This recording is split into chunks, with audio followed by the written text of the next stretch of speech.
So welcome to new Taiwanese American literature. We've now entered the nationalist audience response section of the night. How many people here have been to Taipei before? Pretty much everyone. How many people here have had stinky tofu in the last year? It's the time thing makes a big difference. How many people here have been to the Xinlin night market? Okay, so you are all know the milieu. But how many people here know what 228 is, the white terror? So about 2/3. So one thing that Arabelle and I were talking about, or all of us together, is how reading this book created these new conversations with her mother. And I was actually thinking about how I had never heard of 228, which is the nationalist massacre of the native Taiwanese people, until a white guy I knew who was middle-aged mentioned it to me offhand when I was in law school. And I think that speaks to some of the value of the work that we're going to hear about tonight. So we're going to have readings, and then Arabelle will do the Q&A. And we're starting with Ed Lin, who is like an old shop AAWW homie. Old school, I'm kind of dyslexic today. An old school AAWW homie. And he dressed up for this event, and he's incredibly erudite source of Taiwanese knowledge. And so we're here celebrating Incensed, which is the sequel to Ghost Month. And it just came out from Soho Press. The book starts in Mid-Autumn Festival, and the main character is a man named Jingnan, who's a vendor at the Xinlin Night Market in Taipei. He gets summoned by his uncle, and he's told by the mobster goons that he has a new task, which is to watch over the gangster's wild, rebellious, bratty 16-year-old daughter. The Pulitzer Prize winner Viet Thanh Nguyen called it a, quote, stylish, smart thriller for the mind, heart, and gut. Sex, music, history, politics, food, humor, and just a touch of violence and death. You get it all. And when you're done, you'll beg for more. Ed's other books include Waylaid, This is a Bust, Snakes Can't Run, and a book coming out later this year, One Red Bastard, as well as Ghost Month, which is the book that preceded this. And I believe he has a record for winning the most AAWW literary awards. So let's give a hand and a Taiwan beer toast to Ed Lin.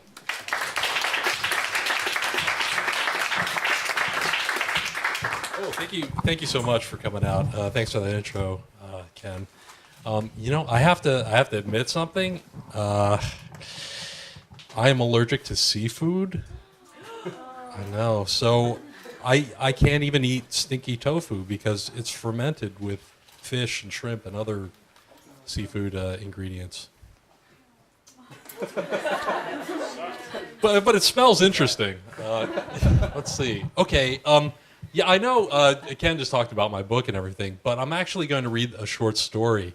I became a father 4 years ago, and previous to that, I never really wrote short stories, but after that, they've kind of been growing out of the side of my head, and I have to write them to get them out of the way in order to write the longer pieces. So I've been writing a whole bunch of short stories and giving them boys' names.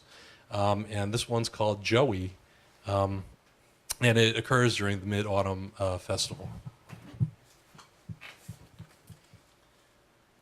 My parents told me Dennis was coming to visit us along with his parents for the Mid-Autumn Festival. I knew what that meant. I went upstairs, vacuumed all the carpets, and put sheets on the beds. Our two families had once lived together in the same house in Jersey, and my mother and Dennis's mother were sisters. Dennis's family had gotten to America first. His dad was an engineer, and the U.S. government gave a priority immigration process for the three of them to leave Taiwan.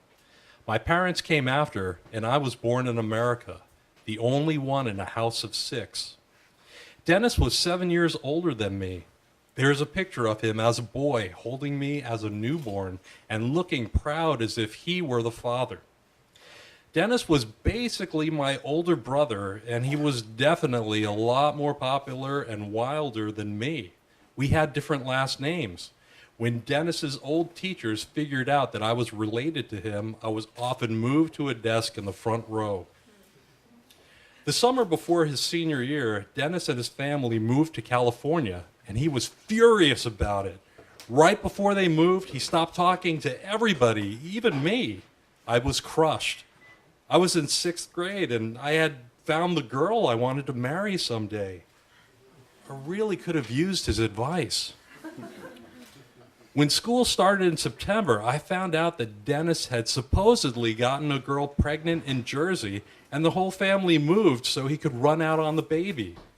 The girl had to get an abortion on her own. Everything I knew or remembered about him, I saw through that shameful dark red filter. The whole thing tainted my reputation too. As the years went by, I never saw him or his family, but every once in a while, my mother would give me overly cheery updates. Dennis was in medical school. Dennis dropped out of medical school to save money. Dennis was a pharmaceutical sales rep. Dennis was winning many, many awards for selling drugs. His parents got to the house in time for dinner. They tried to look happy to see me after all these years, but they seemed hollowed out. I brought their suitcases upstairs, and my uncle called out, "Joey, so strong!" At the table, my aunt apologized for Dennis. "He's so busy with work. He had to take a different flight." My uncle added, "He's not as smart as Joey. He didn't get into medical school early." I put down my chopsticks. I didn't get in early. It's an 8-year program at Rutgers. I get the bachelor's degree in 3 years, and then it's on a medical school and the residency. Said my uncle, indicating that he hadn't listened to a word. "How old are you? 20? "Yes." My uncle said again. This time he was thinking about how old his son, Dennis the Failure, was going to be when I surpassed him for good on the Asian achievement path of life. I let all 4 parents talk. At one point, both my mother and aunt went to the stove, and there was silence at the table. "So," I asked my uncle, "Dennis is a big shot sales guy now, right?" He sucked his teeth before saying, "He's not as good as you." Dennis finally arrived when we were all eating fruit. He had a box of mooncakes that he presented like a recovered ancestral artifact. While he bowed to my parents, he gave me a knowing look. Dennis was still a tall, good-looking guy, and his California tan glistened with invincibility. He waited impatiently for my father to untie the box and cut up the mooncakes. I noted the coolness between him and his parents, but that was typical of Taiwanese families. Your parents are always nicer to your cousins than they are to you. Dennis stood up and announced, "I'm sorry that I missed dinner, but I'm going to take Joey to Izzy's if you don't mind. I miss that pizza so much." It was an incredibly rude thing for him to say. He had arrived late to the house for a holiday, but he was already putting his shoes back on. "Joey, come on!" I had to go. Dennis pulled out of the driveway with the alarm system warning that I hadn't finished buckling my seatbelt. "Man, I am so glad to get the fuck out of there," said Dennis. He grabbed my knee. "So good to see you again, Joey. You're all big and shit. 10 years, right?" "Yeah, long time." You're in a medical program at Rutgers?" "Yeah, it goes all the way through med school." He blew through a red light and cracked open the window. "Let me ask you something. How the fuck did you know what you wanted to do for the rest of your life when you were 17 and applying for that shit?" I couldn't help but shrug. I didn't think I would get in, but I did. It's an amazing program. "Don't lie to me, man. Your parents pushed you to apply, right? They wanted you to be a doctor. They told you you had to be a doctor. Just say it. They wanted me to be a doctor. They wanted me to be a doctor." Exasperated, I said, "Dennis, you're trying to brainwash me into saying that my parents brainwashed me." He laughed out loud. I heard that laugh so much when I was growing up. You're good, Joey. You're good. We flew down Old Mill Road at twice the 35 speed limit. I miss this. You know, in LA, you can never really open it up. Of course, wouldn't be driving a piece of shit rental like this either. Finally, he had to stop at an intersection, and he looked at me in the red light. I can't believe you're 20. You used to be a baby. We pulled in Izzy's, the last drive-in in the county. A white man in his 20s came up to the car with 2 window trays and menus. "Hey," said Dennis. "This is a Jersey exclamation we have. Not hey or yo, it's just hey. Hey, fuck are the girls."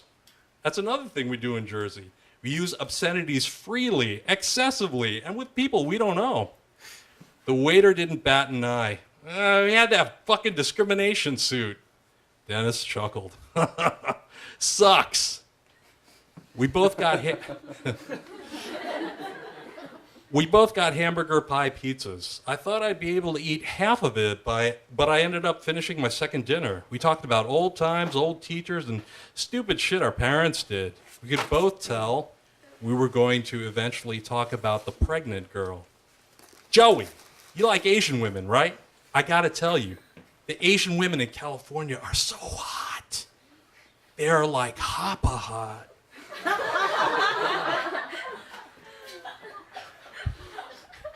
Like those girls on the Nom Nom truck.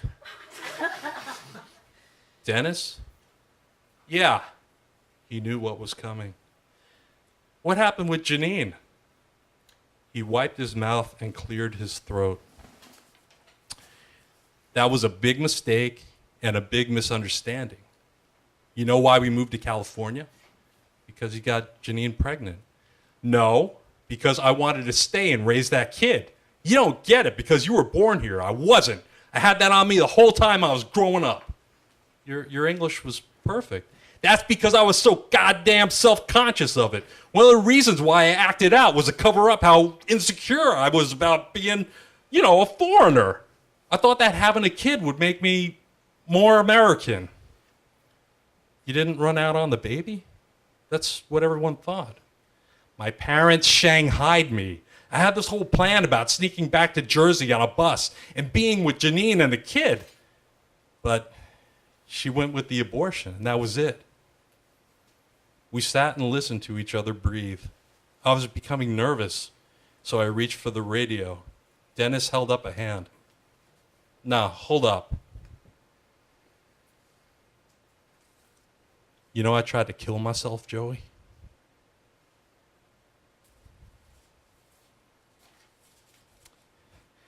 After that, they put me in the nut house for a few years. I thought you were in medical school. The nut house was affiliated with a medical school. When I was out, I got an associate's degree in sales and marketing. It was like I found my purpose in life. Now I'm in charge of California sales for the leading cholesterol drug.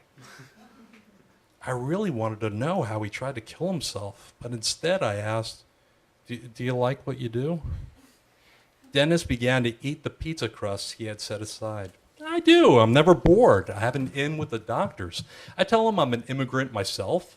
A lot of these guys are East and South Asian. We talk shit about Asian Americans. The doctors love it. Joey, seriously, I know you're smart and all, but you wouldn't have that rapport. You couldn't do what I do. I never could. Yeah. You done? I nodded. Dennis hammered his horn a few times, even though we were right next to a sign that read, "No excessive honking." Our waiter looked annoyed, but Dennis left him a big enough tip to make up for it. The ride home was quiet. I settled back and watched the night smear by. I figured Dennis and I would be able to catch up more at home. "I'm going to drop you off, Joey," he said. "You're not coming back with me?" "I'm going to be out late. I'll see you in the morning." He pulled up to the house. We did a fist bump and a one-arm hug, just like the old days. I opened the door. "Seriously, Joey, come out to California when you're done. I need more doctors to sell drugs to." I closed the door and he pulled away. I didn't see him again. He likes my Facebook posts, but won't answer any of my messages. Thank you.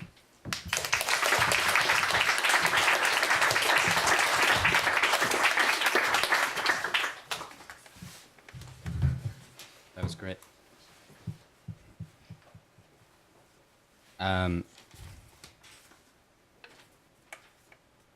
So shortly after the election, there was a piece that was published on this website, the Black Youth Project, by Chanda Sue Prescott Weinstein. And I thought I'd read the beginning of it and then introduce this Shawna's book, Green Island. The first paragraph is, someone was selling cigarettes illegally. The state didn't need the money, but it did want to be in control of how everyday citizens made money. When the authorities showed up, the enforcers could have let the sale of contraband cigarettes go, but they didn't. Instead, they used force, and the cigarette seller ended up on the ground. Not long after, a man was dead. On first thought, this sounds like it's just the story of Eric Garner's death on July 17th, 2014, in New York City. But Eric Garner's story resonates across the continents and the decades. This is also the story of another incident that happened decades earlier in another hemisphere with the death of an unnamed man in a crowd that gathered when the cigarette seller was attacked by the police on February 27, 1947 in Taipei, Taiwan. I thought that piece was really amazing in terms of how it kind of linked the kind of injustices that might happen with us in New York to something that many of you may not have even heard about, even though the trauma of the White Terror may have informed your lives and your parents' lives. And, something that Shawna and I were talking about before the event, where growing up, I noticed my mother would always be, kind of suspicious about the police. And I kind of assumed it was always sort of like a sort of immigrant aversion to the state. But then gradually I realized that perhaps she knew something that I did not. And I think part of what she did know is the subject of the Green Island. Like Midnight's Children, which starts with sort of a birth of a child that is also the birth of a nation, Green Island starts with the main character or the narrator being born during the 228 incident. It also extends all the way to the present and the story of the founding of Taiwan as a kind of national identity, but also the way that Taiwan exists with all of us as part of a Taiwanese diaspora. As Shawna told the New York Times, people I interviewed note the 228 massacre as a formative moment, a moment in which they realized that being Taiwanese, despite what cultural similarities they had with the Chinese, constituted something very different experiences. The book is deeply lyrical, researched. It's an incredible story that connects the trauma of the founding of Taiwan in the kind of post-war context with what it might mean for those of us who are in this room, who are thinking about it a hemisphere away in a different century. So let's all give a hand to Shawna.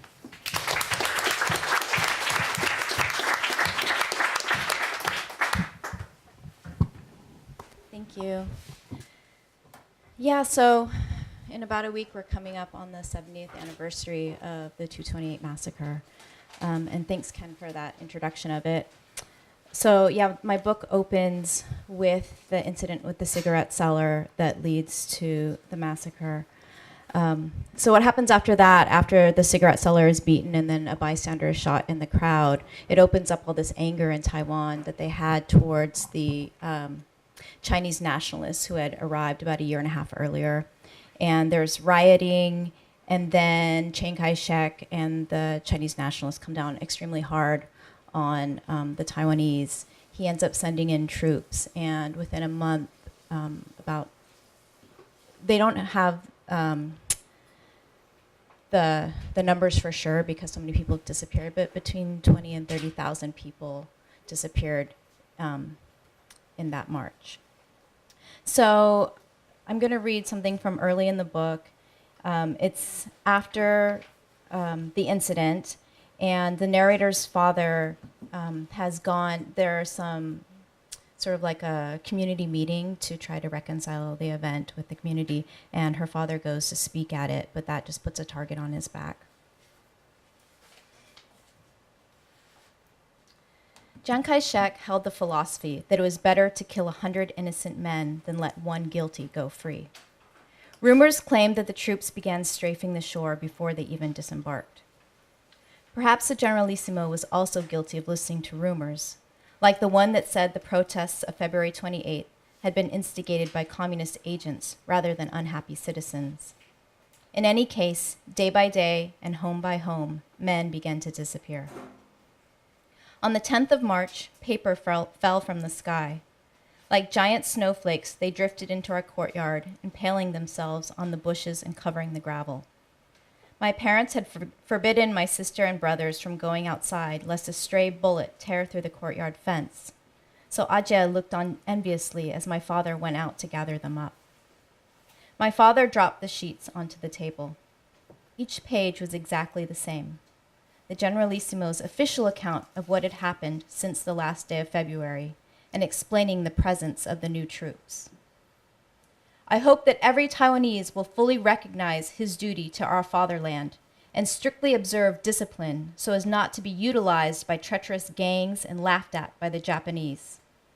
I hope Taiwanese will refrain from rash and thoughtless acts, which will be harmful not only to our country, but also to themselves.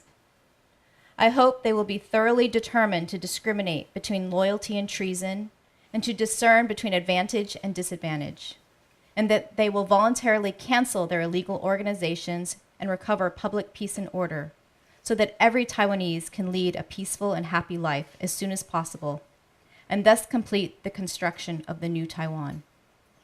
Thus only can Taiwanese be free from the debt they owe to the entire nation, which has undergone so many sacrifices and bitter struggles for the last 50 years in order to recover Taiwan. That day, giving the Generalissimo's words their due, Baba taught my siblings how to make folded paper boats. A few days later, a soft knock at the door startled my parents. The delicate sound of knuckles on wood told my parents that the visitor was friend, not foe, but Baba still herded the family upstairs before he opened the door. The visitor was the nephew of my father's very good friend, Su Mingguo. He was panting. His sandals lay in the dirt, apparently kicked off in hasty respect before he had stepped onto the porch.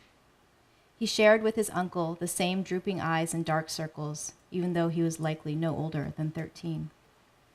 The boy said that he had no time to come in. A wanted list has gone up at the train station. My uncle says to tell you that your name is on it. The words were too urgent to be softened. My mother eavesdropped from the top of the stairs. She waited for a moment longer as the boy told Baba that many of the men who had been at the meeting had already escaped, but even more had been arrested. My uncle's leaving too. He says you must go. He says wait a few days at Mount Guanyin and then leave from Danshui. My mother went to the bedroom, pulled down Baba's suitcase from the wardrobe shelf, the same suitcase he'd carried back from Tokyo at graduation, and began to pack. Her hands moved, her mind planned, but her eyes, darkening, watched scenes that my father had not yet conceived as he climbed the stairs to tell her what the boy had said. "What are you doing?" my father asked as he came into the room. "You're leaving." With studied care, she laid one of his shirts in the suitcase. Baba closed the dresser drawer with a jerk of his knee. "Stop packing." "You're leaving. They're already looking for you. I heard him." Unable to face him, she opened the drawer again and began yanking everything out.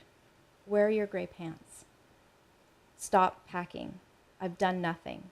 They'll ask me a few questions and be done with it." She stopped. Yes, this too was Baba's flaw, the belief that the world was as sensible as he was. She stepped over the mess of clothes, wrapped her arms around his neck, and put her mouth against his ear. Not this time. Not anymore. She felt his body tense in her embrace. Baba pulled down her arms. "Get your gold necklace and the jade earrings. Sew them into the hem of one of my white shirts. I must find something." The drifting sentence betrayed my father. My mother heard it. She knew him too well to not see the vagueness in his eyes and the tiny tightening around his mouth that revealed his fear. He had looked like this the very first time they had argued. Early in their marriage, she had made a self-deprecating comment about how wan her face looked, coyly hoping he would counter with a compliment, and was livid when he had agreed with her. Now, her hands shaking as she stitched the jewelry into his shirt, she regretted that ridiculous fight. What did a misunderstood word matter in the context of everything else about their life? How many times had he told her she was beautiful? She regretted all of their arguments. From a distance, every single one seemed petty. She held her breath, trying to suffocate her heart to stillness. She whispered prayers into the seam, hoping to imbue the necklace, the earrings, the shirt with protective magic. Keep him safe. Let him pass through unharmed. She did not know which god or goddess she spoke to. She'd be satisfied with any that would listen. Somehow, she cooked dinner, using the last of their fresh vegetables and a final tin of fish, hoping the meal would convey what she could not bring herself to say. The whole family ate together. Neither Baba nor my mother told the children that he would be leaving. My second brother climbed in and out of my father's lap and drifted over to pet my head as I slept in my mother's arms. Ajay chattered on about a pirate story she had made up that afternoon. Dahin earnestly questioned her. Mean? How mean? He kept 10 samurai swords on his belt from all the samurai he had killed, and when he cut off someone's head, Ajay pretended to gag as she hacked her throat with the blade of her hand. He didn't even bother wiping the blood off. He just used a new sword for his next victim. How big was his ship? Dahin's chopsticks hovered midway between the bowl and his mouth. Oh, I forgot to tell you, he hated little boys the most. The blood on his swords was all from little boys. 8-year-olds were his favorite victims. She raised her eyebrows at him. My father smiled at how solemnly she delivered this information, but my mother saw the faltering corners of his mouth. Who knew what pirates would pursue him, and if they craved his blood too? She saw in his glistening eyes that he was etching every detail of each of their faces to his memory. To hide her own tears, she brought her sleeve to her mouth and pretended to cough. As they continued their banter, my brother and sister never noticed that our parents' food remained untouched. Since February, the nights had grown longer as the fearsome dark threatened to repulse day indefinitely, except for this night, which passed too quickly. Once it opened into tomorrow, my mother knew, it would be as if the night and all that had passed before it had never existed. The police arrived before Baba could leave. The knocking, too early to be considered polite, woke my parents. A stunned breath passed between them. My mother said that she would answer the door. They'll be kind if they see the baby, she said. Or they'll think I'm a coward. Shaking with adrenaline, Baba struggled into the clothes he had prepared for his escape. My mother wrapped herself in a robe. She tried to look as disheveled and helpless as possible. Who was more naive, my mother for thinking she could manipulate these men, or my father for believing the administration was not deranged enough to consider his criticism of it a crime? He told himself it would take only 5 questions for the investigators to discover his innocence and let him go. The knocking grew more insistent. Go out the clinic door, my mother pleaded. Baba refused. He kissed her, felt the worried pulse in her temple beat against his lips, and hurried down the stairs. With the baby cradled in her arms, my mother scrambled after him. Baba threw open the door. 3 men. My mother would recall 3 men clustered at the door, their dark figures blocking the faint morning light, and when she could talk about it again, she would note the same thing over and over. They were so young, just boys. Boys who tackled my father at his first words and dragged him away as my mother stuttered her protest. She ran after them, across the yard, through the gate.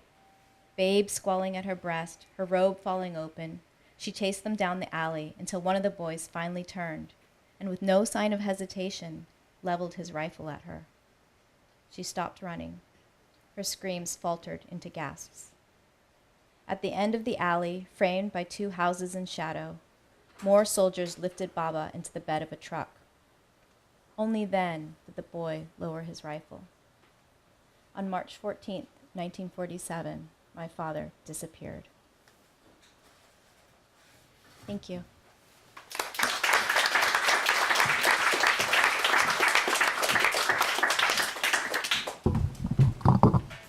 Thank you, Shawna.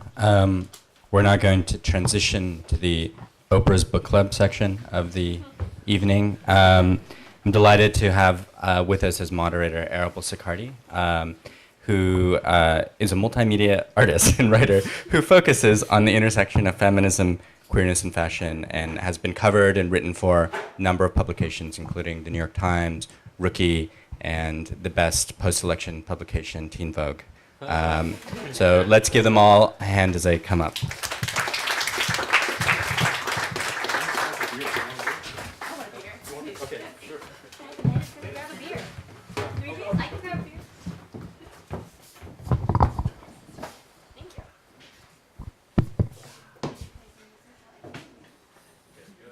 Hi. Na, na, na. Okay. Making sure I didn't break my nail. Alright. So, I feel like woefully unprepared to navigate this, so I hope you all have great questions as well, because preparing for this was actually the pretty much a revelation in my own identity, like no big deal. Because I had the longest conversation I ever had with my mom today because I asked her about the massacre in preparation for this.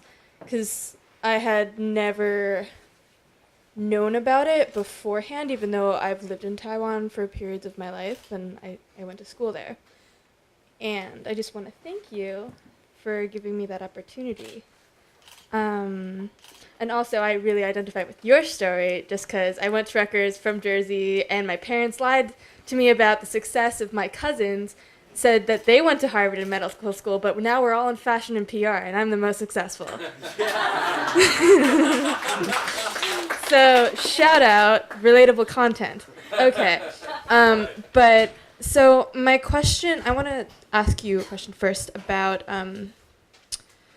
this is super basic, but like what compelled you to write a fiction book about this? Where did it come from? Because I would be afraid. I would have been so afraid to write about this in a way that was so complex. And I'm afraid to write about politics all the time, but you wrote a whole book on it. So where did it come from? I think I was in the same place as you. I didn't know anything about it. And I moved to Taiwan after college and just happened upon the 228 Museum.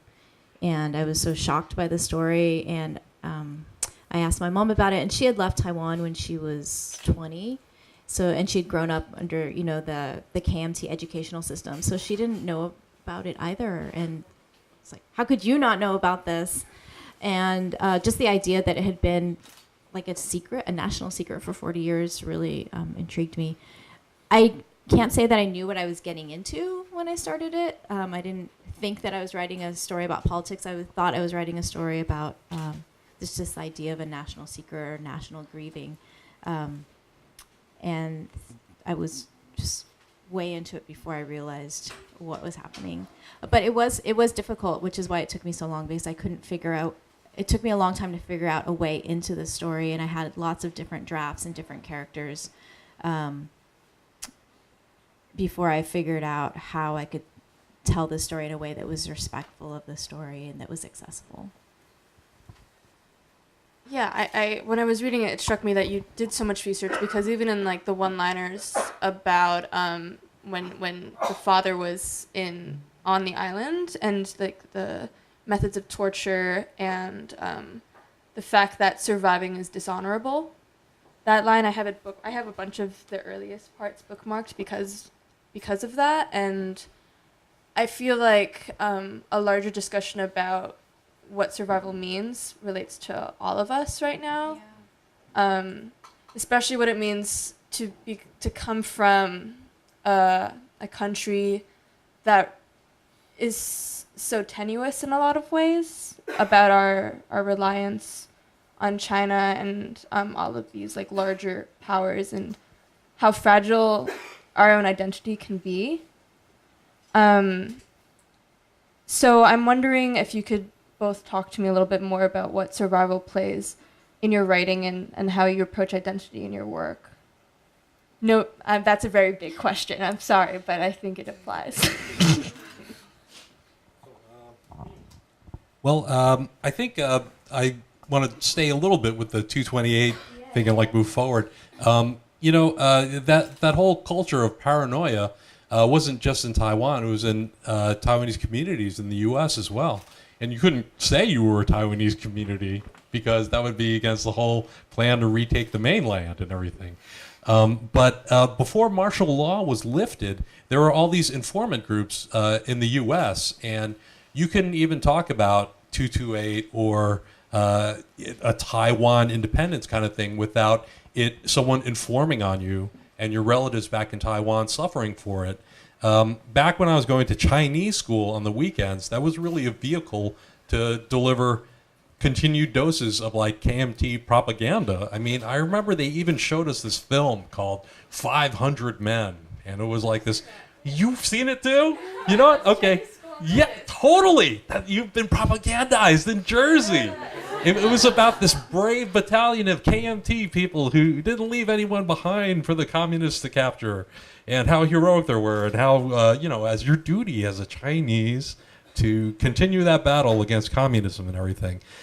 So, like, we didn't talk about Taiwan at all. I remember we were once, we went to a Chinese restaurant in a town outside of ours, and there was this waiter who was, like, spying on us, like, through the fake bushes and, like, listening in. It was really weird. But, like, in 86, when martial law was beginning to be lifted, that was when my father was finally like, Taiwan must be free. And he became like, Mr. Taiwan liberty and everything. And then the first time I ever heard him say anything like, okay, we are Chinese, but we're Taiwanese first. Let's see. And how does that relate to my writing?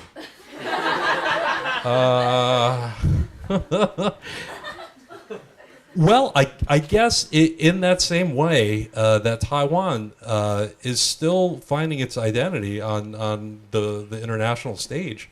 I guess as a writer, I'm always trying to kind of emerge from, whatever shell that I've grown comfortable in or anything. And frankly, becoming a father is a part of that. I mean, like, I thought I didn't have any time before. Now I really don't have any time. And I'm just, the creativity in writing is paralleled by my creativity in finding the time and space to write. So it's interesting, yes. One of the themes of this book was complicity. And so, survival is tied up in some ways, in some places, with complicity. And for my characters, it is, too. And I was interested in that, it's a question that the book asks is, what kind of sacrifices do you have to make to survive in that kind of authoritarian environment? And they make some bad choices, and I wanted to put them in, my characters, in a place where it's really hard. Like, you really have to think about how you're judging them, because their choices, it's like one terrible choice or this terrible choice. And I think Taiwan is in that place a lot too, especially since we're talking about Taiwan in the Trump era, the call with Trump, you wanted to say to President Tsai, no, don't. But I'm not sure what choices Taiwan has, because they have so few choices, and so they just feel like they're grabbing for what they can. So it's interesting moral questions in terms of writing. I feel like writing my way through this was like writing my way through to my identity and understanding what being Taiwanese or Taiwanese American is. As I was writing this too, my mom, she always identified as Chinese up until 3 years ago. And so I was always telling her, you're Taiwanese, you're not Chinese, it's very different. She had to go to China to see it for herself, to realize that she was Taiwanese. Yeah, I mean, I just had a long conversation with my mom today about nationalism, and I called her like 20 pages into the book, actually, because she's the same age as the daughter in this book. She grew up, I mean, she was born maybe a couple years after the massacre. And I was asking her about our family history within it, because one of my first memories is actually hiding underneath a table when the president of Taiwan at the time was giving an honor to my grandfather for some, or I think it was Taiwan. Yeah, maybe China. I don't remember. I was really young. I will fact check that. Alternative facts. But I remember my family just being so involved in politics, but never explaining the politics to me. So it was so interesting to understand what my family's relationship to complicity was, and also my mother's relationship to Taiwanese identity, because she fluctuates between me identifying as Taiwanese, white, and Chinese all the time. And so this was a really good book to enter the conversation with and ask her about her own identity. Because I had been under the impression that my parents were from mainland, or my mom was. But no, all of my family was born in Taiwan, but they still have hope to be, yeah, like reunited. What is the correct phrasing for this? Because I remember in an interview you did, unification is not perhaps the correct term. I don't know. Reunification is not the correct term. Yes. Yeah. Yes. Maybe unification without the re. Yes. Okay. See, I'm new to this, so I have many questions. I'd just like to interject that when in the Treaty of Shimonoseki, where China and Japan signed a peace treaty, when Japan was given Taiwan in the deal, Japan said, "Okay, look, if you want to go to China, if you want to pack up your stuff and go to China, you got 2 years to do it." And the reading that I've done, like less than 1% went back to China. I see. Because so many people had come over, like from the time the Ming Dynasty fell, and they had already resigned with leaving China, and like this is where we live now. This island is our home. This is where we live. But already that identity was there when the Japanese moved in. Do you think that anything had? Because whenever I go back to Taiwan, I feel like a very nationalist. I mean, a very strong patriotic identity about being independent now, especially with the newer presidency. And I'm just wondering how rapidly, identities and loyalties shift within generations. Because I mean, my mom and my grandma and all of my family, they're blue, I guess that's what the phrase that they use. They're very blue, but no one else I know is. And I'm wondering if people even talk about the massacre now in my generation, if this is a more public part of the identity. What does national secrecy mean when we have the internet now? And, we have fiction that interweaves identity with how we negotiate it. I mean, it's public knowledge now, and there are actually 2 museums in Taipei about it. There's a city museum and a national museum. Where are they? One is in the park, is it called 228 Park? Yeah. It's called 228 Park. That's pretty obvious. Okay, cool. But NTU Hospital stop. Oh. Yeah. Okay. The other one I'll have to get you the address for. You guys know about 228 Park, right? It's like a pickup place for men. Yeah. All right. Next time you're in Taipei. Yeah. Okay, cool. But sorry. When I went there in November, because the translation came out, and so I did events with in Taiwan, and this high school kid came, and he was like, he didn't really know anything about it, and he asked, how are we supposed to find out this information if our families don't talk to us and we don't learn about it in the textbooks? So I'm not sure. I don't think that the youth are getting a lot of this history still, and there's still like debates about what goes into the textbooks. Well, I'm completely blanking on the rest of my questions. So if any of you have questions, you're welcome to chime in, please. Hi. I have a question for you, Shawna, about how your family received the book after it came out. And when you said it took you a long time, how long did it take you to research and write Green Island? I first encountered the museum in 1999, and I started writing it on a Fulbright in 2002. Yeah. And my mom is reading it right now in Chinese, and I think only just one uncle has read it. So my family, whatever I do as a writer is just like something I do. My family's not that interested in. I don't think so. No, it's good because it gives me some freedom. Yeah. Like I can just write all this stuff, and I don't have to worry about them judging me. Well, I mean, especially like your mom's side of the family. You know, if this was something they hadn't really talked about before, how do they feel about someone, you know, like a generation, 2 generations out, telling that story, their story in a way? Well, I had the uncle who read it said to my mom, "I can't believe an American had to write this story." In a good way, yeah. Or no, maybe not a good way, but he wasn't. But yeah, I don't know. We haven't really talked about it that much, actually. Yeah. What was the translation process like? Did you I don't understand because you decided to write it in English, but you did a lot of promotion in Taiwan, or you did some. So, how did you negotiate the translation process with your editing? Was it different? I didn't have much say. The translator kind of took it and translated it, and that was it. Yeah. All right, And then I showed up. Simple answer. Yeah. Actually, I just wanted to comment about the education of the Ba in Taiwan.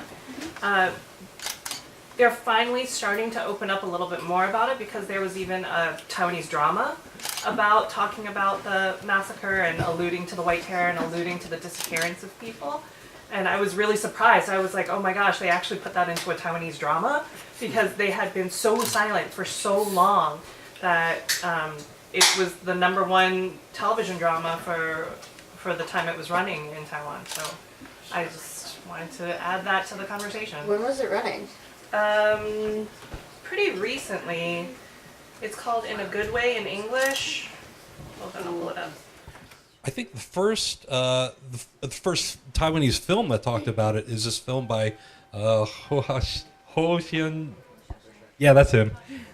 This film, City of Sadness, which is unfortunately not available in the U.S., but it's also discussed in Edward Yang's Brighter Summer Day, which came out on DVD last year.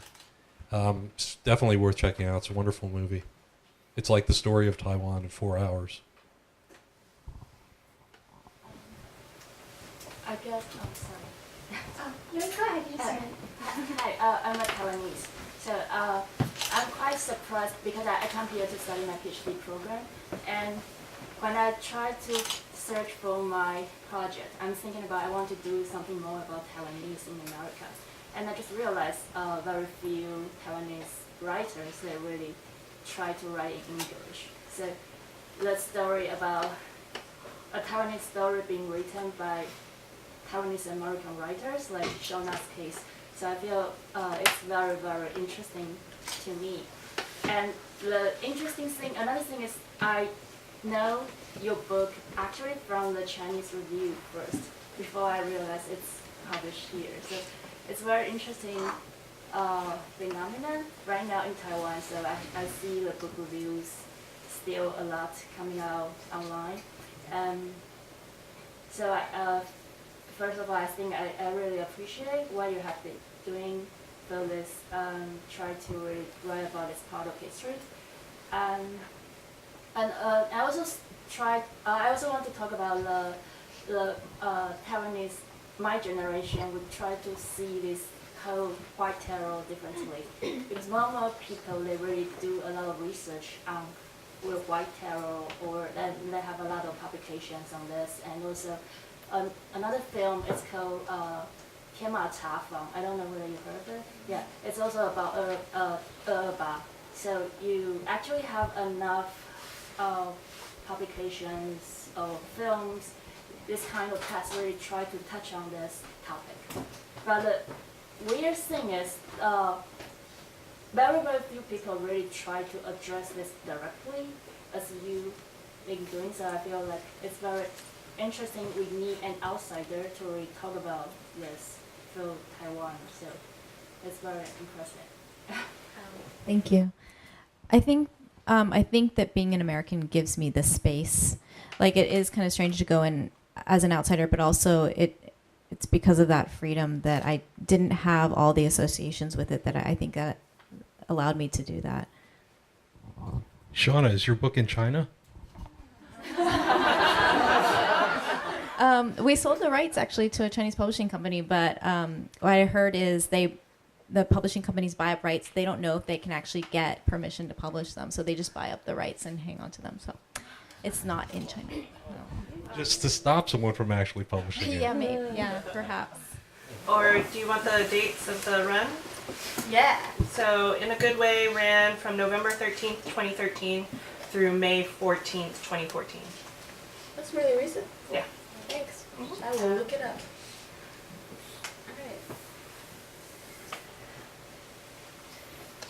I guess all three of you could probably speak to this, but I was wondering if you could maybe just talk about what it's like writing from the perspective like of a character who's an immigrant, a character who was like born in the States, or someone who's like living abroad. Because I know like something that I've encountered being Asian American. Obviously, I'm not Taiwanese, I'm Vietnamese, but there's like many different ways in which the experience changes based on like who you are, how you identify, where your parents are from, where you were born, where you're living, where you grew up, and I sort of see that in all of your work, and so I was just wondering how you felt about it or what it's like navigating it.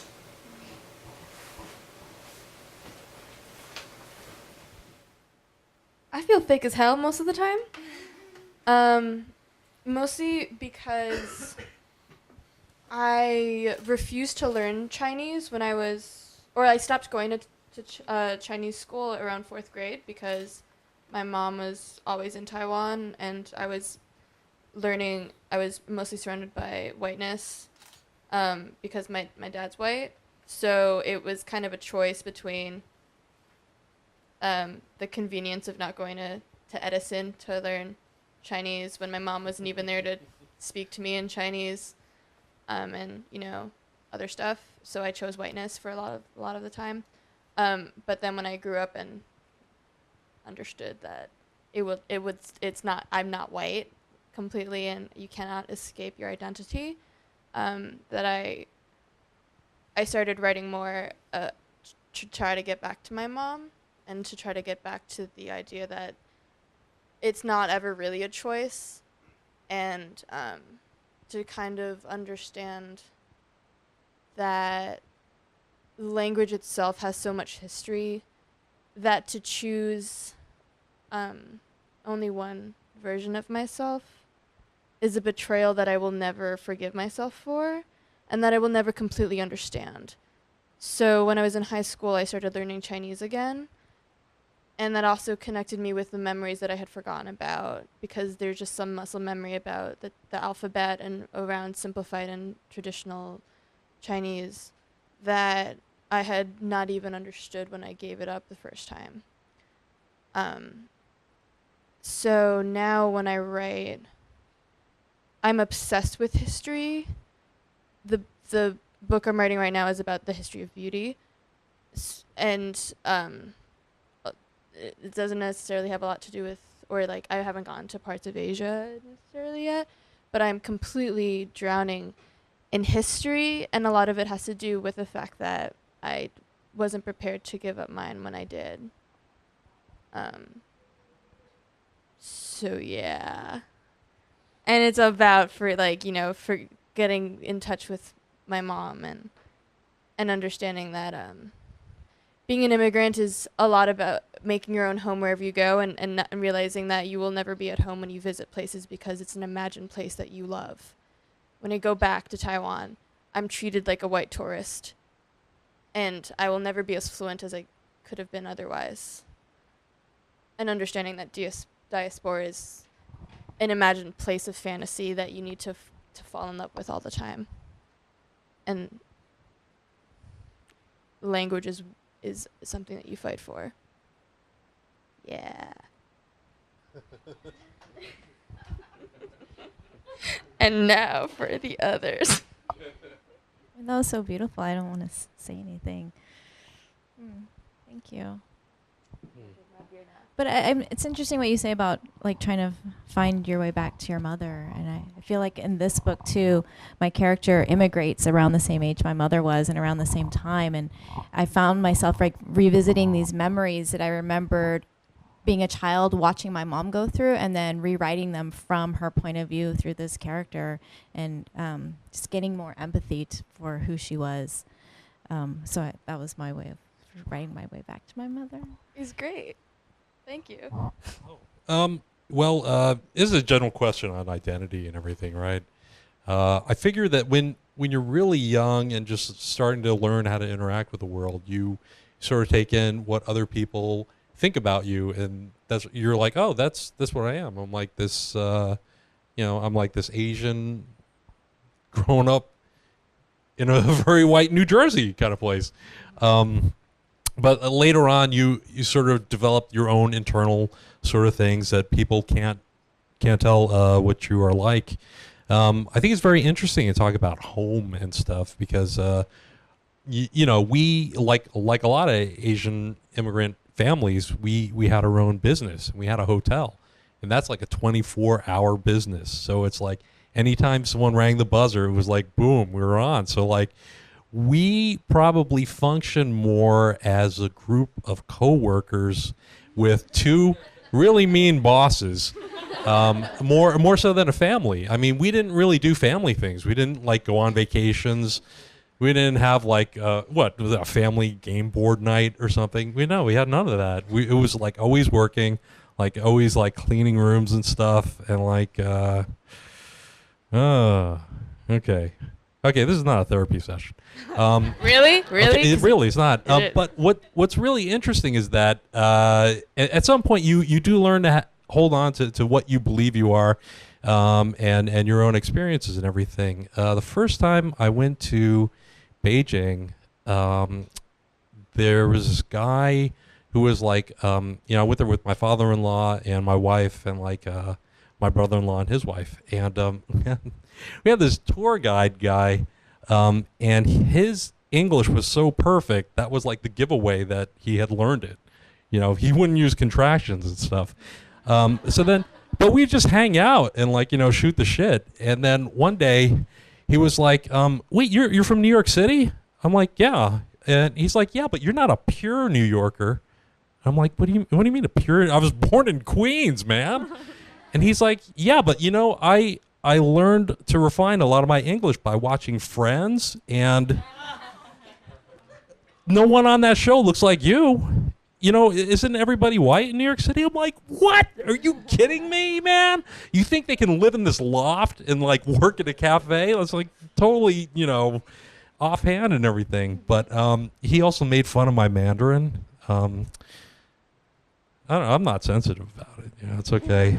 But it's strange. I feel like when I'm in Taiwan, it's like everybody has like such a strained kind of story, like your families aren't quite what they are supposed to be, and I've been thinking about the big difference I feel between Chinese people and Taiwanese people is that there is a real confessional side to Taiwanese people. Like they will not allow something to pass. They'll be like, "Okay, I need to tell you this about me." Like in my short story, I have, Dennis saying, I tried to kill myself, but like, Chinese people hold on to that. Like they will just be quiet and like not tell you that I don't know, they provided the money for the surgery that saved your nephew's life or something, and they go to their grave with that, and then someday your aunt will say, well, you know, she did pay for his surgery and everything. You're like, oh. And like, so it's like the Chinese revenge guilt from the grave kind of thing that Taiwanese people do not have. Taiwanese people will tell you what's up. This is a drag. You know, and I think about that movie. How many people here have seen Yi Yi? Right? Okay, so like there's that scene where the middle-aged man who has like a wife and a couple of kids, he runs into his old high school girlfriend and they become reacquainted and everything. And then she's like, you were supposed to meet me that day. You never showed up. You never loved me. And then he says, I never loved anyone else.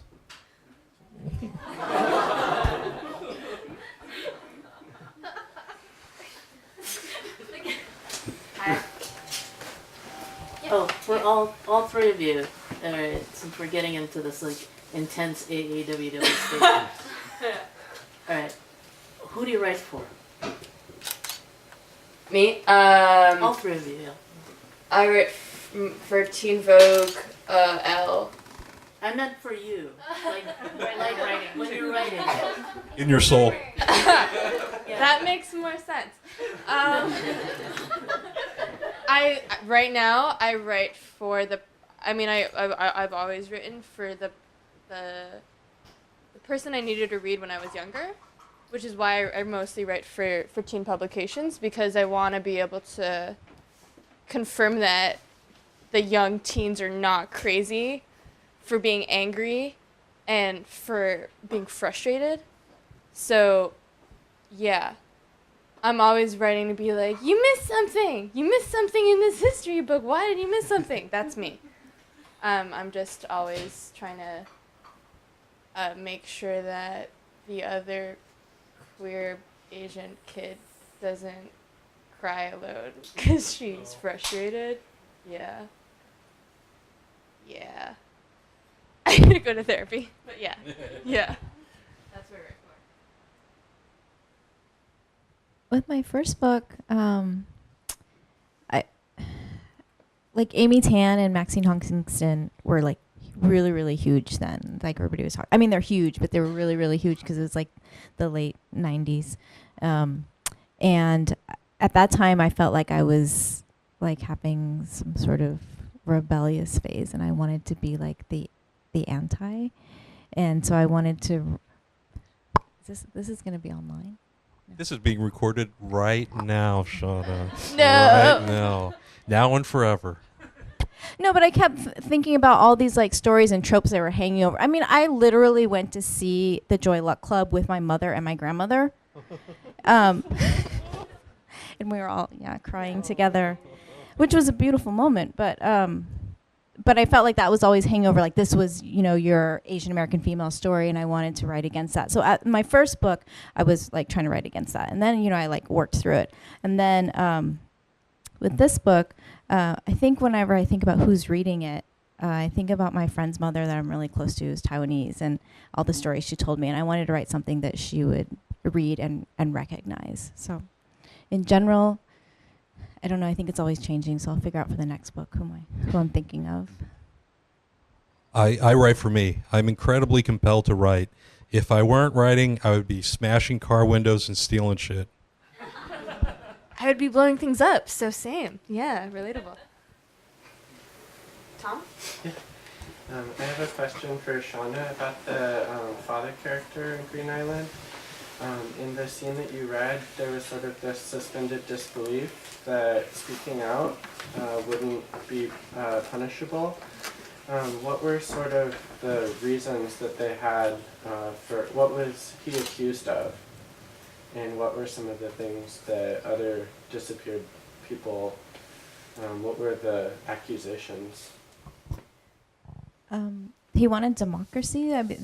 After the Japanese left, people thought with the new government that they would have more rights and more representation. And so after the 228, the incident before the massacre with the cigarette seller and all the rioting and the uprising, when the governor called this meeting And people went and thought, oh, we actually get to have a say in how we want things to improve and what we want. We want representation. We want an end to corruption. So in the book, he goes and he says they were hoping for American-style democracy.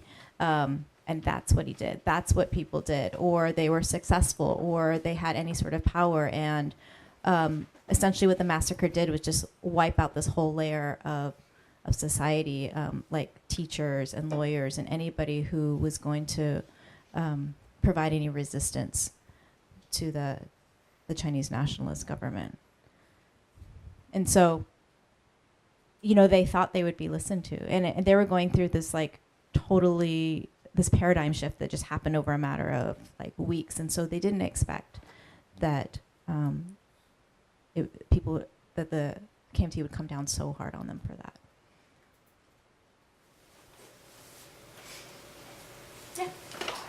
I think for a lot of Taiwanese Americans, it can be very difficult to communicate with second generation, and sometimes even just easy to just dismiss them. But both of you guys write very poignantly about like first generation Taiwanese like experiences, and I was wondering, like in your writing and in the process of researching these, what did you learn about the older generation, and maybe what would you like to learn more about?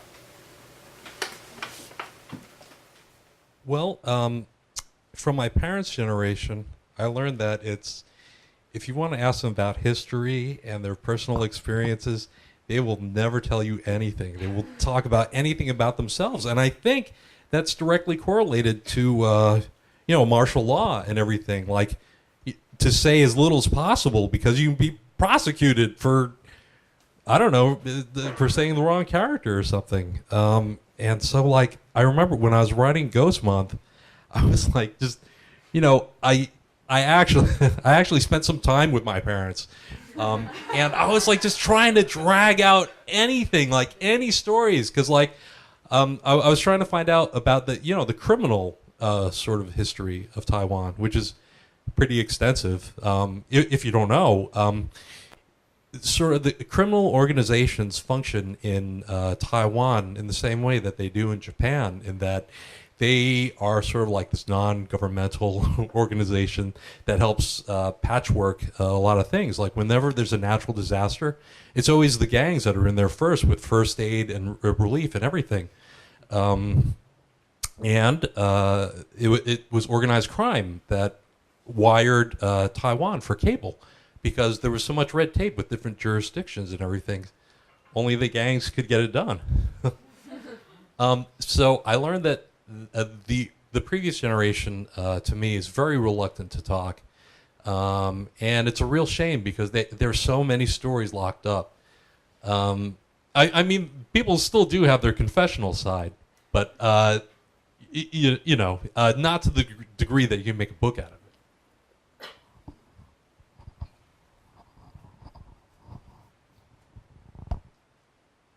I guess what I've found is that people. So it's just, I think after I wrote this book and having events and having first generation come, is that people they want to tell their story, and they want like the second generation to know, and that's what the Q&A sessions after my readings have often been with the first generation, is that they stand up and they give these testimonials about their life, which is interesting. Well, it's interesting you say they don't want to share their personal life. It's true. My mom won't tell me anything. Like, I try to ask her. She's like, don't talk to me. But these strangers will tell me. Yeah. So I guess that's what I've learned. Yeah. So when you were doing your research, did you primarily have people that wanted Taiwanese independence, or did you have like people that wanted the reunification as well? Like, because your characters are so complex in the book, and they're making difficult decisions, that if you didn't have I feel like if you were going in like blind and without any history, it can be its own propaganda, which is fine. But I think when I was talking to my mother, she's coming from a completely different mindset, so I was trying to negotiate both what I was reading in your book and also what she was telling me. So when you were doing the research, how did you negotiate the different perspectives in a way that you felt that when you were writing the book, you felt like you were doing a service to, I don't know, history, truth, you know, the complexity of decisions, because that's like the root. Well, the book does lean more towards, I think, the pro-independence side. My family is blue, and so I got enough of that when I was growing up. And so I did my interviews with a lot of people who were more, I guess, green. And so I just kind of triangulated all those different stories. But I think it's interesting you use the word propaganda. I mean, it's not propaganda, but I feel like I definitely lean more towards pro-independence, and I think that comes through too in my story, my characters. I don't know what the correct word would be, because, I mean, do you have a suggestion? I just don't. It's just so hard figuring out historical evidence in a way that you understand and identify with, but you also understand the decisions that everyone had to deal with. Because for a really long time, I didn't understand why my mom hated Japanese people or whatever, because she does. And now that she made me read like The Rape of Nanking and all this stuff, I understand a little bit more. But I think that there's so much trauma embedded in national history and the way that we keep our secrets. And also just, I mean, yeah, we're confessional, evidenced by me, but I think that there's a lot of shame and honor intertwined in how we approach being able to talk about all these things, that it kind of gets in the way of just facts. That's why it's good to do fiction. Yeah, that's why I don't write history. Yes. Yeah. Because if you're grounded in the character, you're necessarily having to get all that complexity, because people are so complex. So if you just embed it in a person, I think it brings it all together. Well, regarding the Japanese, old Taiwanese families have this saying: the Japanese were bad, but what happened after was worse. I sense that a lot of people are getting ready to move on. Maybe we can close or have one more question if it's really pressing. I got a good one. It's so since we talked about this sort of complicated history of there's some at the AWP Asian Caucus, Asian Writers Caucus. Someone talked about changing the term for Asian American into something that was more inclusive, that included all the history of all of our unique oppressors and the different types of colonialism we've all experienced. And I think that applies for us as Asian Americans, as Taiwanese Americans, as like all of these things. So I guess the question is, what does woke mean within our community?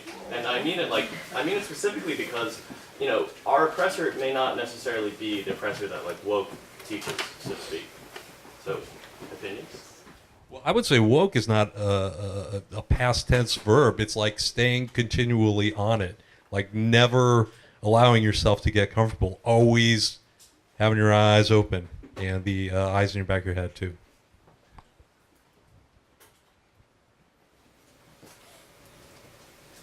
Correct. What I mean is, specifically for, it's interesting because you seem to have this encyclopedia knowledge of the political history and just in the fiction that you just short story that you said or you just read, how much of that history informs these little tiny moments within the stories? From a surface level assessment of a short story like that, it doesn't seem to be too much, but there's just so much under the surface that I feel is there, such as I don't know if this happened to you guys, but when I was growing up, I was constantly being compared with my sister and my cousins and people I've never met, their friends, kids. I remember my mother was telling me about this kid who got into Caltech and finished his bachelor's in 3 years, and his mother thought he was going to win the Nobel Prize. Well, this guy, he ended up finishing his master's there in record time, and then he started hearing voices, and then he moved back home, and he lived in the basement. I think he's still there. And that is a deep, deep kind of like in the gut kind of thing. You don't hear a lot about in Asian America about the failures, and I'm sure there are as many failures as Jeremy Lin's, right? I mean, the failures, I feel like understanding the failures of our community is probably definitely one of the woke things that we should be doing. Man, I am all about failure. Look at me, man.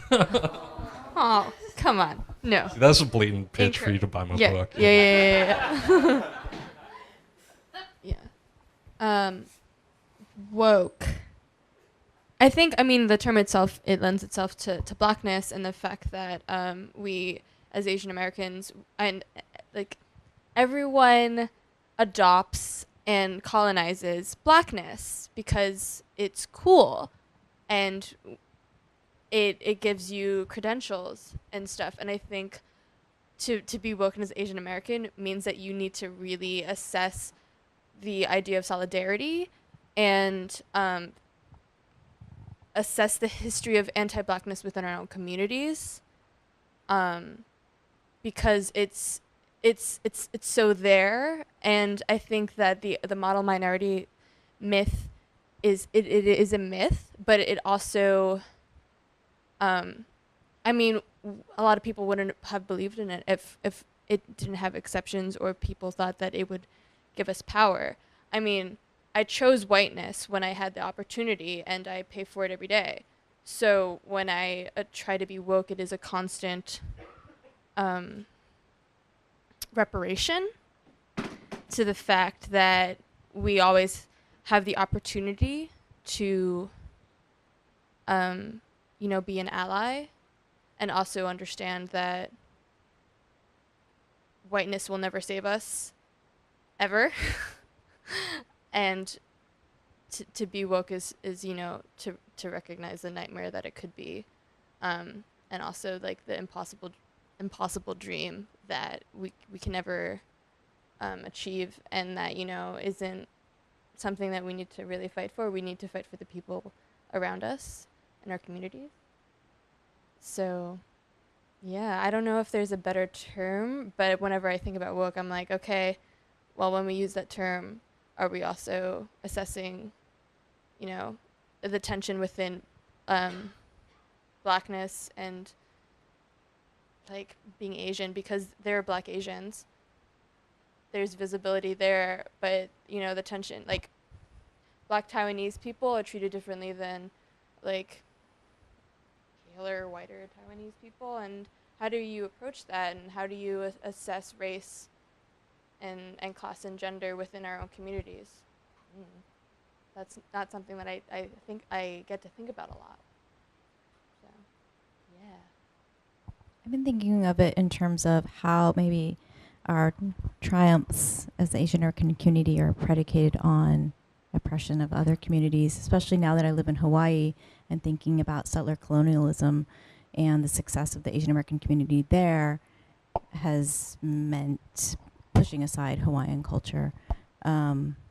And I'm starting to do some historical fiction around Chinese in the West, like the building of the West in the late 19th century, and how the building of the railroads, like, the railroad workers, Chinese railroad workers, they endured so much, and they're a part of this triumphant building of the West, but it's also the destruction of Native American lands. So the tension between those two, for me, that's what I'm thinking about in terms of being woke in the community.